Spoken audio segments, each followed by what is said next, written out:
क्या आपने कभी महसूस किया है कि कोई आपके बिल्कुल पीछे खड़ा है, इतना पास कि उसकी सांसों की गर्माहट आपको आपके कान के पास महसूस हो?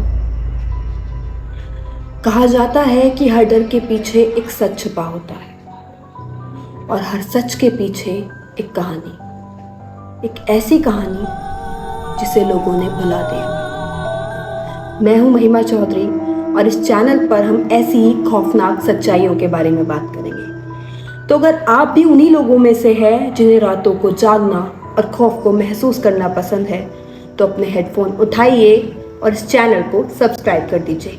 लाइट को थोड़ा डिम करिए और तैयार हो जाइए एक ऐसी खौफनाक कहानी के लिए। तंत्र दुनिया में एक ऐसी शक्ति का जिक्र मिलता है जो अगर आपको सिद्ध हो जाए तो दुनिया का कोई भी राज आपसे छुपा नहीं रह सकता। और अगर मैं कहूं कि वो शक्ति आपके कान में आकर हर उस इंसान का पास्ट आपको बता सकती है जो आपके सामने खड़ा है, उसे कहते हैं कर्ण पिशाचनी। तो दोस्तों, कौन है कर्ण पिशाचनी? ये कोई मामूली भूत या प्रेत नहीं है। ये एक पिशाचनी कैटेगरी की शक्ति है। पौराणिक मान्यताओं के मुताबिक इसका नाम 2 शब्दों से मिलकर बना है, कर्ण यानी कि कान, पिशाचनी यानी कि एक प्रेतनी।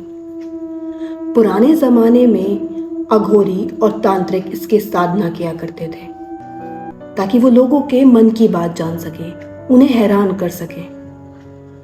लेकिन इस साधना को पाने का तरीका जितना दिलचस्प है, इसका अंजाम उतना ही खौफनाक। इस साधना की सबसे डरावनी बात है इसकी शर्तें।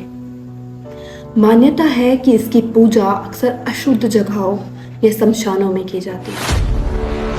ये शक्ति मुफ्त में नहीं मिलती, बदले में ये साधक से उसका सुकून मांगती है। साधक को लगता है कि वो शक्ति का मालिक बन गया है, लेकिन सच तो ये है कि वो धीरे धीरे कर्ण पिशाचनी का गुलाम बन जाता है। कर्ण पिशाचनी की सबसे बड़ी सजा यही है कि वो कभी शांत नहीं रहती। वो दिन रात सोते जागते साधक के कान में फुसफुसाती रहती है। हजारों लोगों के राज, हजारों लोगों की बुराइयां और डरावनी बातें साधक को 24 घंटे सुननी पड़ती है। धीरे धीरे वो आवाजें उस इंसान को पागलपन की हद तक ले जाती है। कहा तो ऐसा भी जाता है कि मरने के बाद भी साधक की आत्मा आजाद नहीं हो पाती, उसे सदियों तक कर्ण पिशाचनी की सेवा करनी पड़ती है। तो दोस्तों, अगर आपको कभी इंटरनेट या किसी पुरानी किताब में कोई ऐसी सिद्धि या मंत्र मिले जो आपको रातों रात चमत्कारी शक्तियां देने का दावा करता हो, तो रुक जाइए, क्योंकि कुछ शब्द सिर्फ पढ़ने के लिए होते हैं, उन्हें जगाने के लिए नहीं। क्या पता जो शब्द आप पढ़ रहे हैं वो किसी को आपके पीछे ले आए। याद रखिए, कुछ पर्दे कभी ना खुले तो ही बेहतर है, क्योंकि अगर वो पर्दे खुल गए तो पीछे खड़ी बला आपको कभी अकेला नहीं छोड़ेगी। तो दोस्तों, अगर आप और जानना चाहते हैं कर्ण पिशाचनी के बारे में, इस सिद्धि के बारे में, तो मुझे कमेंट करिए, लाइक, शेयर और सब्सक्राइब भी करिएगा। जल्दी ही मिलते हैं एक नई कहानी के साथ।